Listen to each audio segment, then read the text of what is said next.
பட்டு நெசவு செய்யும் நெசவாளர்களுக்கு சிறப்பு கண் சிகிச்சை முகாம் காஞ்சிபுரம் முருகன் பட்டு கூட்டுறவு சங்க தலைவர் ஏஎஸ் முத்துச்செல்வம் தலைமையில் நடைபெற்றது.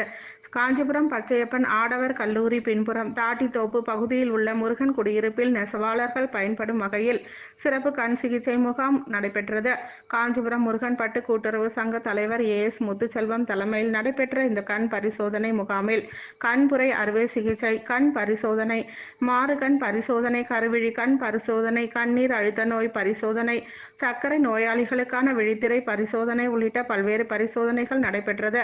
கண் கண்ணாடி தேவைப்படும் நபர்களுக்கு குறைந்த விலையில் கண் கண்ணாடி வழங்கவும் ஏற்பாடு செய்யப்பட்டிருந்தது. இதில் முருகன் பட்டு கூட்டுறவு சங்க துணைத் தலைவர் இளங்கோவன், நிர்வாக இயக்குநர்கள் பிரசாத், விஜயராமலிங்கம், கனகவள்ளி, அசோக்குமார், சுதாகர், ரமேஷ் மற்றும் மண்டல குழு தலைவர் சந்துரு, மாநகராட்சி மாமன்ற உறுப்பினர் கமலக்கண்ணன், வட்ட செயலாளர் சுகுமாரன், மாணவர் அணி பெருமாள் உள்ளிட்ட பலர் கலந்து கொண்டனர்.